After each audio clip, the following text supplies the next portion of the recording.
My mom warned me. She's only after your money. I defended my fiancé. Then I pretended to lose everything, and her mask came off fast. Sup, Reddit. This happened about 6 months ago, and I'm finally ready to tell this story. My mother spent 3 years warning me that my fiancé was a gold digger. I defended her every single time, called mom paranoid, even damaged our relationship over it. Then I decided to test the theory by faking financial ruin. The results were absolutely devastating. I'm 34 male, a commercial real estate investor based in Austin, Texas. Not the flashy kind you see on reality shows. I'm the boring, methodical type who buys working-class rental properties and actually does the math. Started when I was 26, worked as a property manager making $32,000 a year, while living in a 400-square-foot studio rent-free, saved every dollar possible. My first car was a 1998 Honda Civic with 180,000 miles that I bought for $1,800 cash. The AC only worked on the highest setting, and the passenger window wouldn't roll up all the way.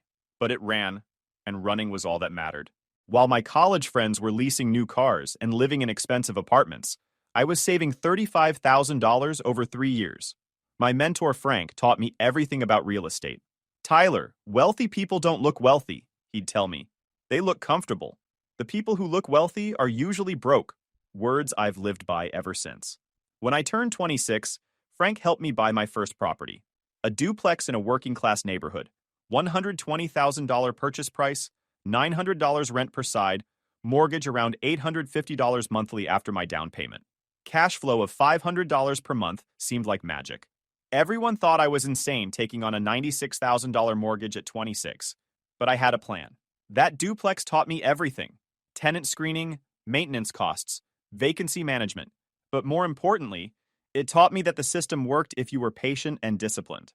Fast forward 8 years, and I now own 17 rental properties across Texas, Oklahoma, and Arkansas, plus a small commercial building in downtown Austin that houses 4 different tenants: a coffee shop, a yoga studio, a barber, and a dental practice.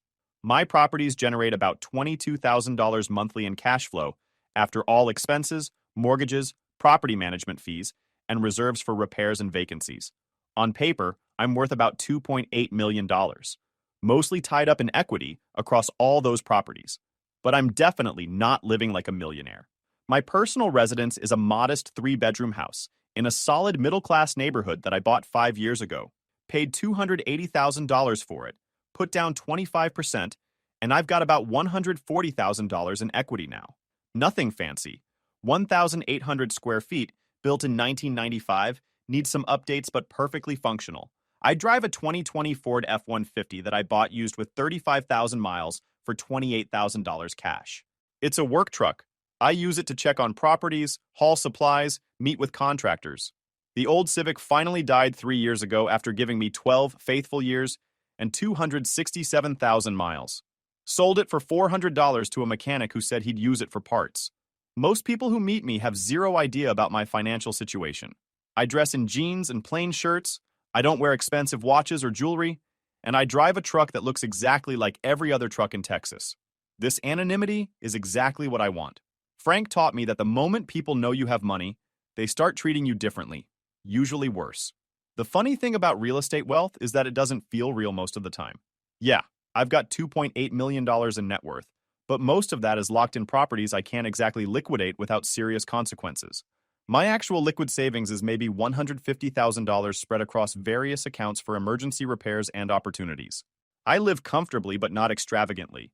My monthly personal expenses are maybe $4,000 including my mortgage. My investment strategy is conservative and boring. Buy in B and C neighborhoods where working-class families live, put down 20 to 25% to ensure positive cash flow, maintain 6 months of reserves, be extremely picky about tenants.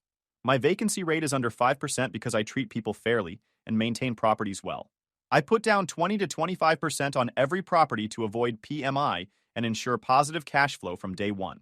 I use conventional financing, maintain 6 months of expenses and reserves for each property, and I'm extremely picky about tenants. Credit checks, employment verification, rental history, the whole 9 yards. My vacancy rate is under 5% because I maintain properties well and price fairly.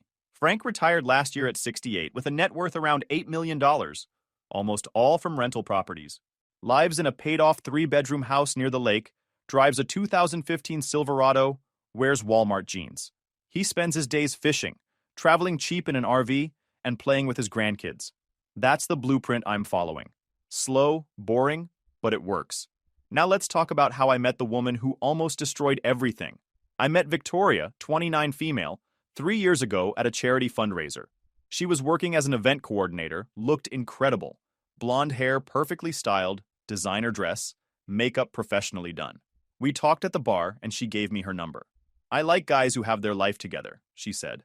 Most men my age are still figuring out which video game to play. I was flattered. Here's this gorgeous woman interested in boring, practical me? That should have been red flag number 1. Our first date was at a casual restaurant. My suggestion. Victoria showed up looking amazing, dressed like we were going somewhere way nicer. She ordered the most expensive thing on the menu without glancing at prices. I noticed but didn't think much of it. I told her I was in property management. Technically true, though I left out the part about owning the properties.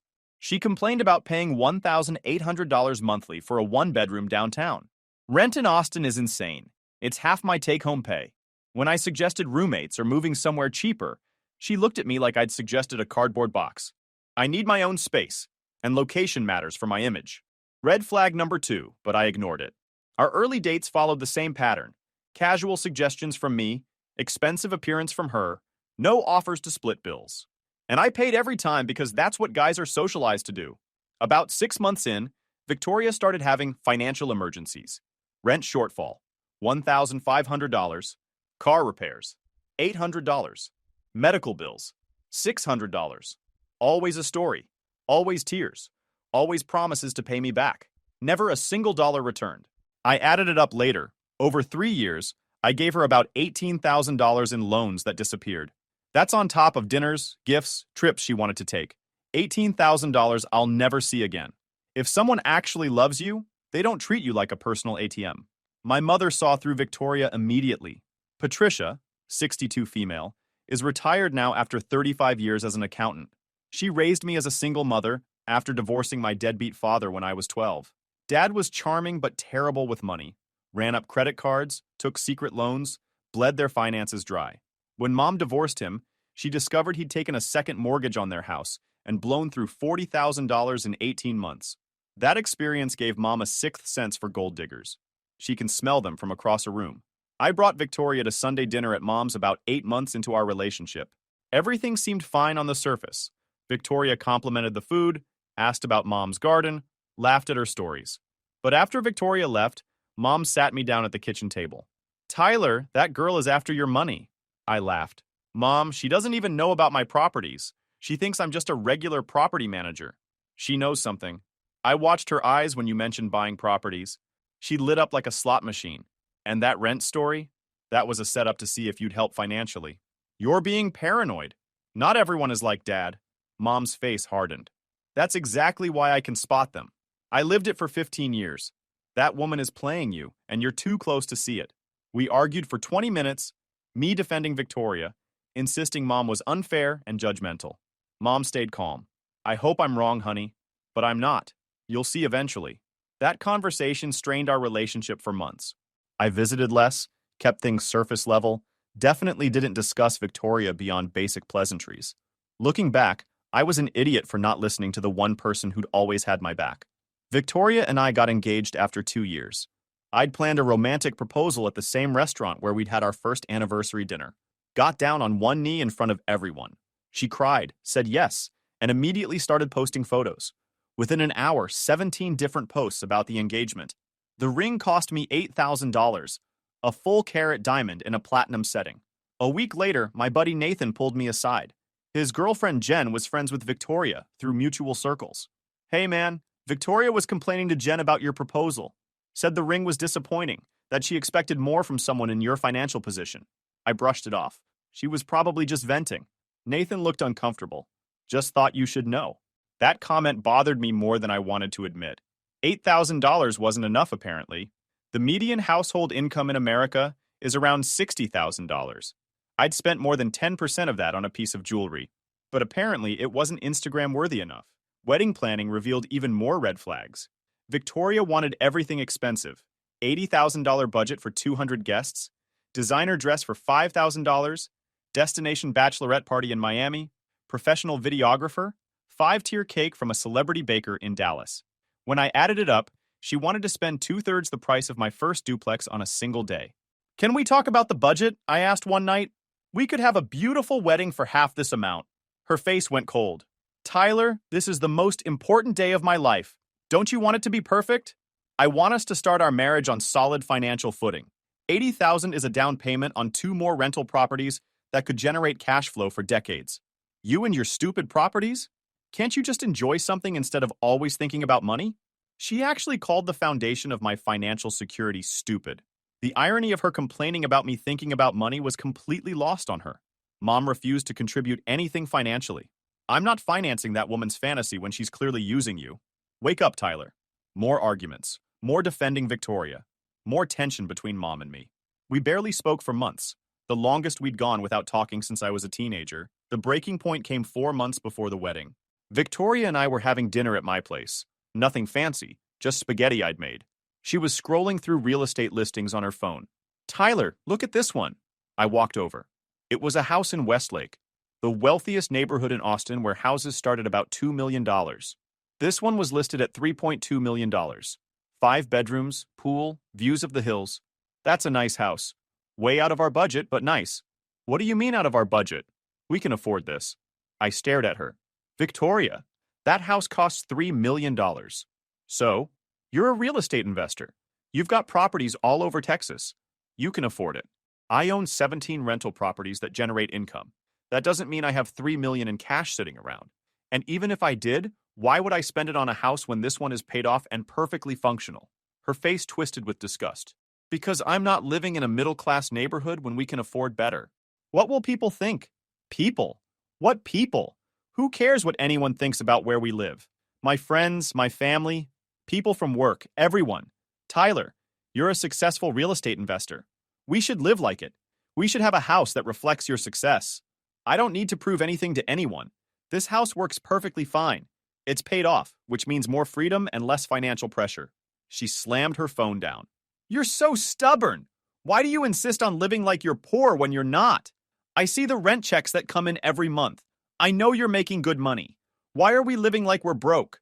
We're living below our means so we can build more wealth. That's how this works. The goal isn't to look wealthy. It's to actually be wealthy. That's just being cheap. There's a difference between being financially responsible and being a miser who won't spend money on anything. The conversation spiraled from there. She accused me of being controlling with money, of not caring about her happiness, of being more interested in spreadsheets than our future together. I accused her of being materialistic, of caring more about appearances than substance. She stormed out around 9 p.m. and didn't come back that night. I sat in my paid-off house, in my comfortable neighborhood, and realized that Mom had been right about everything from day one. But I still wasn't ready to admit it. Not yet. That's when I decided to run the ultimate test. The next morning, I called Nathan and explained my plan. His first response was to start laughing. Dude, this is either brilliant or completely insane. I need to know the truth before I marry her. If Victoria actually loves me, she'll stick around through hard times. If she only loves my money, she'll bail the second things look bad financially. And if she bails, then I dodged a bullet before signing a marriage license. Nathan thought about it. What do you need from me? Help me sell the story. I'm going to tell her my investment partner disappeared with a bunch of money, that I'm facing foreclosures on most of my properties, that I'm basically broke. I need you to back me up if she asks around. You don't actually have an investment partner. She doesn't know that. As far as Victoria knows, I could have any business structure. I've kept the details vague intentionally. Nathan was quiet for a moment. Then, I'm in. This is going to be either really satisfying or really depressing. Probably both. That evening, I sat Victoria down in my living room with the most serious expression I could manage. I'd spent all day psyching myself up for this performance. Victoria, we need to talk. Something happened with the business, and it's really bad. Her face immediately showed concern, genuine concern, which almost made me feel guilty about what I was about to do. What? What's wrong? My investment partner disappeared. He was managing our joint accounts, and apparently he's been embezzling money for months, maybe years. The properties are leveraged way beyond what I thought. I'm facing foreclosure on almost everything, and my lawyer says I'm looking at potential bankruptcy. I watched the color drain from her face. Her mouth opened and closed a few times before she could speak. You're joking. Please tell me you're joking. I wish I was. I found out this morning. The bank called about missed payments on 6 properties. When I looked into it, I discovered money's been disappearing for months. My partner vanished, can't reach him, his phone is disconnected, he cleared out his apartment. He might be in Mexico by now for all I know. How much are we talking about? How bad is this? Really bad. I might lose everything except this house. And even that's not guaranteed. I'll probably have to sell my truck. I'm going to have to get a regular job, probably 2 jobs, just to cover basic expenses and try to salvage anything from this mess. Victoria stood up abruptly and walked to the window, her back to me. I could see her shoulders tensing, her hands gripping the windowsill. What exactly do you have left? Maybe this house if I'm extremely lucky. Maybe. Everything else is probably gone. All the rental properties, the commercial building, my savings. I'll be starting over from basically zero. I might be worse than zero if there are personal liability issues. She turned around and the look on her face was something I'd never seen before. Not quite anger, not quite fear, but something calculating and cold. How did you not see this coming? How did you let someone just steal from you? I trusted him. We'd been partners for years. He managed the day-to-day operations while I focused on acquisitions. I didn't think I needed to audit every transaction. So you were just careless. That stung, even though I knew this was all fake. It was betrayal, Victoria, not carelessness. She grabbed her purse and her phone. I need some air. This is a lot to process. Victoria, I know this is shocking, but we'll get through this together. It's just money. We have each other. She gave me this look, really looked at me, and I saw something die in her eyes. I need to think. I'm going to stay at my place tonight. We can talk about this. Figure out a plan together. Tyler, you just told me you lost everything and might go bankrupt. I need space to process what this means for us, for our future, for the wedding. The wedding is 4 months away. We'll figure something out by then. Will we? Because I don't see how we can have any kind of wedding if you can't even pay your own bills. She walked out without kissing me goodbye, without hugging me, without any gesture of support or comfort. Just left me sitting there, supposedly devastated by financial ruin, and she couldn't even offer basic human compassion. That was Thursday evening. By Saturday morning, I had all the information I needed. Nathan called me at 9 a.m. Bro, you need to hear this. Jen just told me Victoria called her last night losing her mind. What did she say? Direct quote according to Jen. I'm not going to waste my prime years on a broke loser who can't manage his own money. She's already planning her exit strategy. Even though I'd expected something like this, hearing it confirmed felt like taking a punch to the gut. What else? She asked Jen if she knew any single guys with good jobs. Specifically asked about guys in finance who make good money. She's already shopping for a replacement. 48 hours. That's all it took. She didn't even make it through the weekend, man. I'm sorry. I know you were hoping your mom was wrong. Mom's never wrong about this stuff. I should have listened. Victoria didn't call or text all weekend. No messages checking if I was okay. No calls asking about the situation with my properties. No offers of support or help. Complete radio silence from the woman who was supposed to be my partner, my future wife, the person who'd stand beside me through better or worse. Monday afternoon, she finally texted, "We need to talk. Can you come to my apartment tonight at 7?" I showed up exactly on time. Victoria answered the door dressed nicely, makeup perfect, hairstyled. She'd clearly spent time preparing for this conversation. She looked like she was going to a job interview, not having a serious discussion with her devastated fiancé. Tyler, come in. Sit down. Her apartment looked exactly like it always did. Expensive furniture she couldn't really afford, designer throw pillows, artwork that cost more than it should have. I sat on her overpriced couch and waited. I've been doing a lot of thinking this weekend about our relationship and our future together. Okay. I think we rushed into this engagement. We're clearly at very different places in our lives, and with everything that's happened with your business situation, I think we need to pump the brakes. You're breaking up with me because I lost money. That's not fair, Tyler. This isn't about money. Really? Because 3 days ago we were planning our wedding. The only thing that changed was my financial situation, and now you want to postpone indefinitely. That's breaking up. Just own it. Her mask slipped for just a second, annoyance flashing across her face before she composed herself again. You don't understand what I'm going through right now. I had plans, Tyler. Real plans for our future. I was going to quit my job after the wedding and finally focus on building my wellness brand. Now you're telling me I'll have to keep working to help support us while you're essentially starting over from zero? This was new information. Wellness brand? You've never mentioned any wellness brand. Because I was waiting until after we were married to tell you. I have a whole business plan. Instagram influencer focusing on wellness and lifestyle content. But it requires startup capital and time to build. I can't do that if I'm working full time to help keep us afloat financially. There it was. She'd been planning to quit her job immediately after the wedding and live off my income while pursuing some Instagram fantasy. The wedding wasn't about committing to me. It was about securing her financial freedom to chase an influencer pipe dream. So you were planning to quit working and have me support you. That's what husbands do. They provide for their wives so we can pursue our passions. But now you can't provide for anyone, can you? What happened to loving me for who I am? Not what I have. She actually rolled her eyes. Full eye roll like a teenager. Oh, please, Tyler. Get real. Nobody loves anyone just for who they are. That's fairy tale nonsense. Relationships are transactions. You provide financial security and a certain lifestyle. I provide companionship and emotional support. But now you can't hold up your end of the transaction. The casual cruelty of that statement took my breath away. 3 years together, and she just reduced our entire relationship to a business transaction. I'd been a resource to her, not a partner.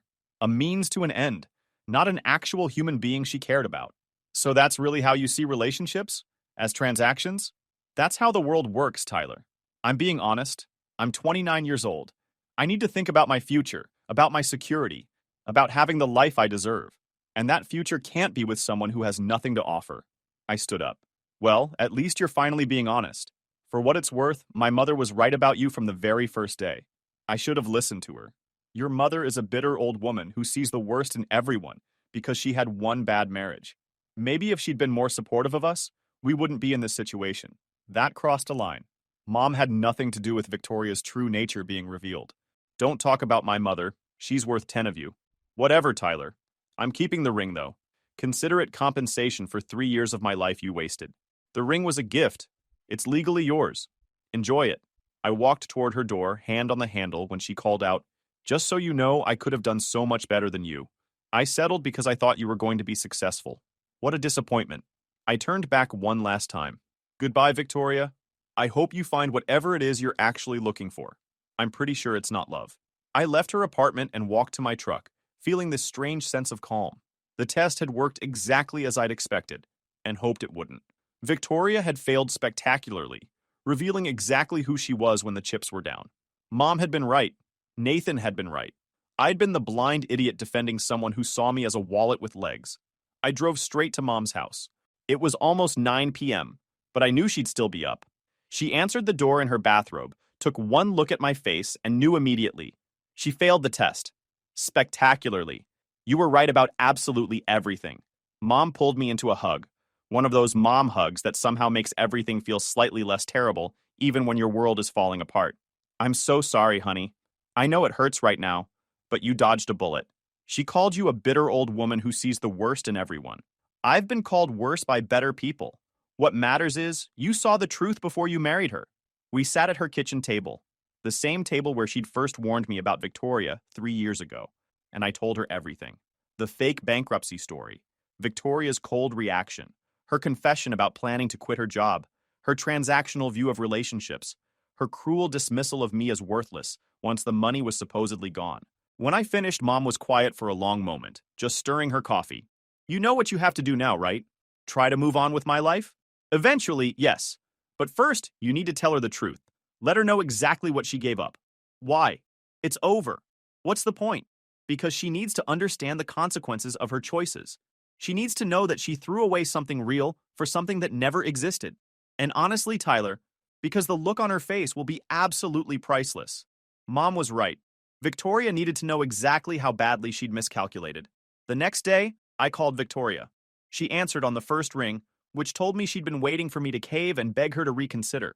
"Tyler, did you want to talk? I'm willing to reconsider if you have a solid plan to fix your financial situation. I need to come get a few things I left at your apartment. Is tonight around 7 okay?" She sighed dramatically. "Fine. But I'm not changing my mind. I've already started moving on." "That's good. You should." I showed up at 7 with Nathan as backup.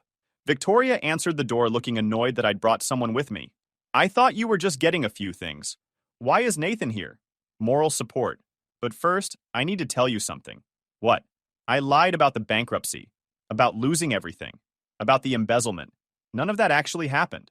She blinked several times, confused. What are you talking about? There was no investment partner. There was no embezzlement. My properties are fine. My finances are completely intact. I made it all up to test whether you actually loved me or just loved my money. I watched the realization dawn on her face, confusion melting into understanding, then understanding hardening into horror as she grasped what she'd done. This was a test? You lied to me? Yep, and you failed in record time. Didn't even make it through the weekend before you were asking friends about other dating prospects. That's insane! That's manipulation! You're a psychopath! I'm practical, remember? You're the one who said relationships are transactions. Well, I ran a test on this transaction and discovered you brought nothing of value to the table except the willingness to take my money. So I'm terminating the transaction based on fraud. You can't do this to me. I've been telling everyone we postponed the wedding. I'll look like a complete idiot. Nathan, who'd been standing quietly by the door, finally spoke up. You look like an idiot because you are one.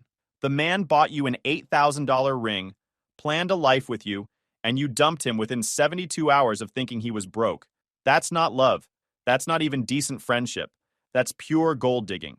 Stay out of this. This is between me and Tyler. Not anymore, I said calmly. We're done. The engagement is permanently off. You can keep the ring like you wanted. Consider it payment for teaching me a valuable lesson about gold diggers. I'm not a gold digger. I just have standards. I just know my worth. Your worth is whatever some guy is willing to pay to keep you around. And I'm no longer willing to pay anything. Good luck finding your next transaction. Victoria grabbed a decorative vase from the side table and threw it at the wall next to my head. It shattered dramatically, glass flying everywhere. Get out! Both of you get out of my apartment right now. Nathan and I left quickly before she could throw anything else. We got to my truck and he immediately started laughing. Dude, that was incredible! That was better than any reality TV show. The look on her face when you told her it was all fake. I wish I'd recorded it. Yeah, Mom called it. She said Victoria needed to understand the consequences. Your mom is scary perceptive. Remind me never to lie to her about anything. The fallout over the next few days was entertaining and exhausting.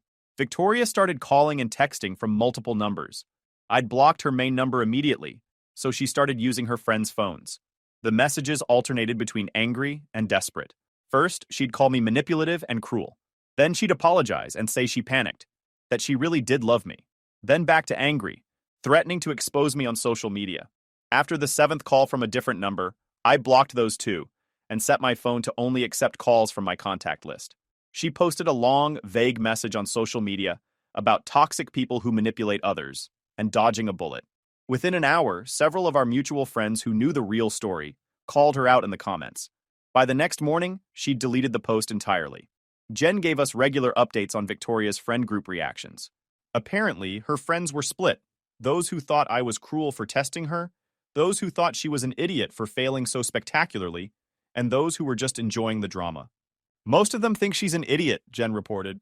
Like, even the friends who think you were harsh admit that walking away from a financially stable guy over a temporary setback is just dumb, especially when it turns out the setback wasn't even real. My own friend circle was unanimously on my side. Several guys admitted they'd never really liked Victoria, thought she was materialistic and high maintenance. A few asked if they could use the same testing strategy. I strongly advised against it, unless they were prepared for potentially nuclear results. Mom was completely vindicated. She didn't say, "I told you so." She didn't have to. Her expression said everything. You did the right thing, honey. Better to know now than after you're legally and financially entangled with her. I should have listened to you from the beginning. Some lessons you have to learn yourself.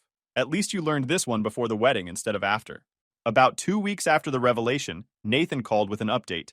Dude, you're going to find this hilarious. Victoria's been trying to date this finance guy she met through work. Apparently, she led with all her demands. Expensive lifestyle, nice car, luxury apartment, designer clothes, regular trips. How'd that go? He asked her what she brings to the table besides a lease payment on a luxury car she can't afford. When she got offended, he told her he makes too much money to waste it on someone who sees relationships as retirement plans. Then he ghosted her. Karma works efficiently. Jen also said Victoria's freaking out because she can't afford her lifestyle without a guy subsidizing it. She's been late on rent twice, her car lease is about to end and she can't afford to renew it, and she's maxed out her credit cards. She asked Jen if you might be willing to help her out with a small loan. Hey, she asked for money after everything? Jen says Victoria was crying, saying she made a mistake, that she realizes now what she had. Jen told her to get lost and blocked her. The audacity was breathtaking. Break up with me for supposedly being broke, then come crawling back for money when you realize I'm not actually broke. I ran into Victoria about a month later at a restaurant downtown.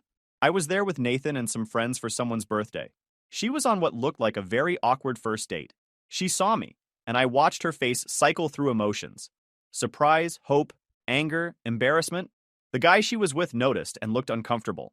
He said something to her, but she kept glancing over every few minutes.